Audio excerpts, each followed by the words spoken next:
주를 두려워하는 자를 위하여 쌓아두신 은혜, 곧 주께 피하는 자를 위하여 인생 앞에 베푸신 은혜가 어찌 그리 큰지요. 아멘. 다윗은 하나님께서 베푸시는 은혜가 크다라고 하는 사실을 가늠하고 있어요. 제가 자주 말씀드린 것처럼 믿음이 금보다 귀하다라고 얘기해 줘도 우리는 잘 가늠을 못합니다. 그래서 신앙생활을 정말 다윗처럼 온전하게 하기가 쉽지 않더라 이거지. 그런데 다윗은 베푸신 은혜가 얼마나 그리 큰지요 라고 지금 감탄을 하고 있어요. 어찌 그리라고 하는 것은 이 감탄사입니다. 얼마나 그렇게 큰지요. 이게 가장 맨 앞에 나와 있어요. 히브리 성경에서는. 그래서 시편 23장 5절이 이렇게 관주로 연결되어 있는데요. 내가 사망의 음침한 골짜기로 다닐지라도 해를 두려워하지 않을 것은 이렇게 써 있어요. 사실상 다윗을 계속해서 완악한 말로 무례한 말로 또 부끄럽게 하려고 하는 그 세력들이 있었어요. 그렇게 사망의 음침한 골짜기로 다닐지라도 해를 두려워하지 않을 것은 주께서 나와 함께 하십니다. 임마누엘의 은혜를 깨닫습니다. 이건 깨닫는 거죠. 체험하는 것보다도 깨닫는 것이 우선순위입니다. 자꾸 깨달아야 돼요. 주의 지팡이와 막대기가 나를 안위하시나이다. 주께서 내 원수의 목전에서 내게 상을 차려주시고 기름을 내 머리에 부으셨으니 내 잔이 넘치나이다. 어찌 그리 큰지요? 넘치나이다. 하나님께서 주신 베푸신 은혜가 너무 큽니다. 내 평생의 선하심과 여기 선하심 쌓아두신 은혜라고 할 때 2898번, 선하심은 2896, 토부 튜브 이렇게 써 있어요. 이것은 2895번에 나왔어요. 2895번에서 나왔어요. 그러니까 하나님의 선이 자기에게 주어진 것, 선하심과 인자하심이 반드시 나를 따르리니 내가 여호와의 집에 영원히 살리로다. 따르는 정도가 아니라 쌓아두신 은혜가 어찌 그리 큰지요라고. 얼마나 이렇게 하나님께서 주신 은혜가 큰지 모르겠습니다. 이거예요. 그래서 당신의 선하심이 얼마나 큰지요? 라고 하면서 감탄하고 있어요. 하나님의 속성은 선하심입니다. 그래서 하나님의 절대 속성, 자존, 완전, 영원불변, 단일성. 우리 주님은 유일하신 하나님, 단일성, 또 지식, 지혜, 선, 사랑, 거룩, 의, 진실, 주권, 하나님의 속성입니다. 그래서 하나님의 선하심이 크고 풍부하시며 완전하심이 그러하듯이 무한하다라고 지금 고백하고 있어요. 이는 섭리에서의 선하심뿐 아니라 결과까지 포함된 것을 말합니다. 하나님께서는 마지막도 선하게, 과정도 선하게, 시작도 선하게, 선에서 선으로 선까지 다 완전하게 주정하신다라고 하는 사실을 우리가 깨닫고 믿어야 됩니다. 그것들은 크고 풍부하시고 믿는 사람과 불신자들 모든 사람들에게 공통적으로 베푸십니다. 그래서 어떻게 해요? 하나님께서는 하늘에 계신 너희 아버지의 아들이 되리니 이는 하나님이 그 해를 악인과 선인에게 비추시며 비를 의로운 자와 불의한 자에게 내려주심이라. 하나님의 선하심입니다. 만약에 저에게 햇빛을 주관하라고 하나님께서 맡기지도 않으시지만 만약에 주신다면 이쁜 사람들에게만 햇빛 줘. 이쁜 사람들에게만. 안 이쁜 사람들은 돋보기처럼 이렇게 한쪽으로 쏴가지고 머리 다 빠지게 만들어. 저처럼. 그러니까 저 같은 사람은 그걸 맡으면 안 돼요. 하나님은 선하신 믿는 자에게 믿지 않는 자에게 악인과 선인에게 똑같이 선을 베푸십니다. 그러면서 뭐라고 하세요? 너희가 너희를 사랑하는 자를 사랑하면 무슨 상이 있으리요? 세리도 이같이 아니하느냐? 또 너희가 너희 형제에게만 무난하면 남보다 더하는 것이 무엇이냐? 이방인들도 이같이 아니하느냐? 그러므로 하늘에 계신 너희 아버지의 온전하신 같이 너희도 온전하라. 오늘 본문의 근거에서 보면 하나님의 선하신 것 같이 너희도 선하라. 이렇게 말씀하고 있는 거예요. 하나님의 성품을 다윗이 닮았죠. 보세요. 닮았어요. 쌓아두신 선, 이 선이 넘쳐난다니까요.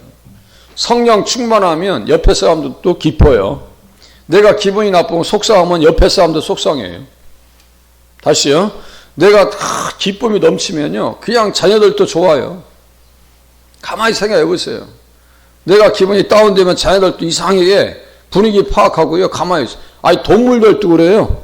예, 강아지들도 그래요. 예, 반응합니다. 감정에 반응합니다. 자, 우리들은 하나님의 선하심, 은혜를 충만하게 받았으면 그 선이 넘치도록 나타나야 되는데 어떻게 나타날까요? 다윗을 통해서 사울의 대답이 다음과 같이 얘기합니다. 내가 나에게 선대한 것과 같이 나를 선대한 것을 오늘 나타냈나니 여호와께서 나를 내 손에 넘기셨으나 내가 나를 죽이지 아니하였도다.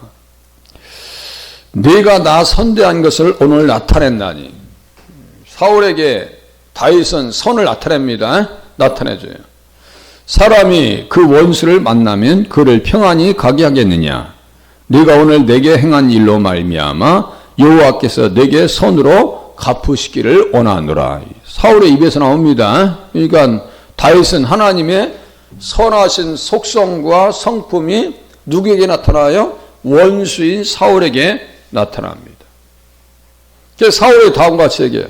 보라, 나는 네가 반드시 왕이 될 것을 알고 이스라엘 나라가 내 손에서 견고히 설 것을 아노니, 이렇게 말하고 있어요. 그런즉 너는 내 후손을 끊지 아니하며 내 아버지의 집에서 내 이름을 멸하지 아니할 것을 이제 여호와의 이름으로 내게 맹세하라. 다윗이 이제 맹세하죠. 죽이진 않아요. 또 죽일 기회가 왔어도 내가 범죄했도다. 내 아들 다윗아 돌아오라. 이게 뭐예요? 아니, 얼마든 죽일 수 있었어요. 가서 단창으로 그냥 죽일 수 있는 상황 가운데서도 사울의 창과 물병만 가지고 나와요. 이것이 다윗의 선입니다. 그때 다윗이 얘기해요. 주변 사람들에게, 야, 이거 죽여도 되는데, 아이, 다윗, 이게 사울 그냥 단칼에 죽여버리죠 했더니 다음과 같이 얘기합니다. 여호와께서 그를 치시리니 혹은 죽을 날이 이르거나 또는 전장에 나가서 망하리라. 모든 것을 누구에게 맡겨요? 하나님 앞에 맡깁니다. 우리가 악을 악으로 갚고 그렇게 하면 안 되는 거예요. 그래서 결국 어떻게 됐어요?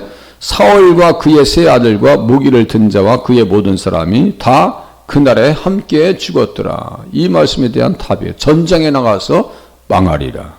여호와께서 그를 치시리니. 그러니까 하나님의 처분에 맡긴 거예요. 그러니까 우리에게 뭐라고 말씀하세요? 악에게 치지 말고 선으로 악을 이기라. 우리는 누굴 닮으셔야 돼요? 하나님의 선하신 성품을 닮아가실 수 있는 자리에 서실 수 있기를 바랍니다. 예, 이거예요. 예, 이거예요. 그래서 다윗은 본문을 통해서 특별한 은혜와 은총의 방식으로 자신의 백성에게 나타난 결과들을 말합니다. 하나님의 선하심. 그래서 시편 기자가 자신을 향한 하나님의 관심을 보고 감동을 받은 거죠. 어째 이렇게 나를 그렇게 사랑하시죠? 어쩌면 이렇게 나를 이렇게 선하게 대하시죠? 이거예요. 그리고 현재의 고난 속에서도 그의 믿음을 지탱해 주었고, 뭐 어떻게 해요? 죽게 피하는 자를 위하여. 피한다는 건 뭐예요? 신뢰한다, 소망을 가진다, 이런 뜻입니다. 주님 앞에 피하면 하나님께서 베푸실 은혜가 크다는 거예요. 주님 앞에 피해서 신뢰하면. 그래서 믿음을 지탱해 주었고, 주신 은혜가 너무나 커 보여서 그의 선하심의 축복이 얼마나 큰지 말할 수 없을 정도다라고 지금 고백하고 있습니다. 그래서 다음과 같이 얘기합니다. 그 선하심이 뭘까요? 네. 내 집이 하나님의 집에 이같이 아니하냐. 하나님이 나와 더불어 영원한 언약을 세우사 만사에 구비하고 견고하게 하셨으니. 보세요. 그렇게 고난과 시련이 찾아왔어도 하나님께서 어떻게 하셨어요? 나를 세우사 나와 더불어 영원한 언약을 세우사 만사에 구비했다. 만사에 구비하고 견고하게 하셨다. 이렇게 써 있어요. 하나님의 선하심의 결과입니다. 모든 것을 구비하고 견고하게 하셨다. 나의 모든 구원과 나의 모든 소원을 어찌 이루지 아니하시랴. 주님을 믿고 피하면요, 하나님께서 구원하시는 역사와 소원을 이루시는 역사를 허락하시더라라고 하는 다윗의 말씀을 또 이야기를 고백을 가슴에 담고 돌아가실 수 있기를 바랍니다. 그러나 사악한 자는 다 내버려질 가시나무 같으니 이는 손으로 잡을 수 없음이로다. 여기 잘 보세요. 영원한 언약을 세워서. 왜 이렇게 감동을 받는 거예요? 다윗이. 예. 하나님께서 베푸신 은혜의 크기가 어찌 그리 큽니까? 라고 이렇게 감동을 받고 감탄하는 거예요. 영원한 언약 가운데 있습니다. 영원한 언약 가운데. 영원한 언약이 어떤 건지 보세요. 그래서 관주가 중요한 거예요. 내 집이 하나님 앞에 이같지 아니하냐. 하나님이 나와 더불어 영원한 언약을 세우셨다. 써 있어요. 여기 애자를 써놨어요. 사무엘하 7장 15절 16절, 시편 89장 29절, 이사야서 55장 3절이에요. 언약의 근거에서 약속에 신실하신 하나님, 또 하나님의 선하심이 우리의 내 삶 가운데 있어서 모든 것을 구비하게 하시고 넘치도록 하게 하셨는데, 내 잔이 넘치나이다. 이거예요. 내 잔이 넘치나이다. 그렇게 하셨는데 그 배후에는 무엇이 있었는가? 언약이에요. 우리가 예수님 앞에 피하고 믿으면 우리는 어떤 관계 가운데 들어간다고 했어요? 언약 관계 가운데 들어갑니다. 언약 관계 가운데 들어갑니다. 그 언약이 지금 영원한 언약이라고 써 있네요. 영원한 언약이라고. 그래서 이 언약을 또 밑에 보니까, 맨 밑에 보니까 영원한 언약을 맺으시리니 곧 다윗에게 허락한 확실한 은혜니라 그래요. 이 은혜가 지금 어떤 방식으로 내려 주어질까요? 이제 이사야서 55장 또 볼게요. 이렇게 보면은 보세요. 이사야서 55장 3절, 다윗에게 허락한 확실한 은혜니라. 이렇게 해놓고 사도행전 13장 34절을 비교해봐라. 사도행전 13장 34절에 보니까 인용했다. 이사야서 55장 3절이에요. 그러니까 다시요.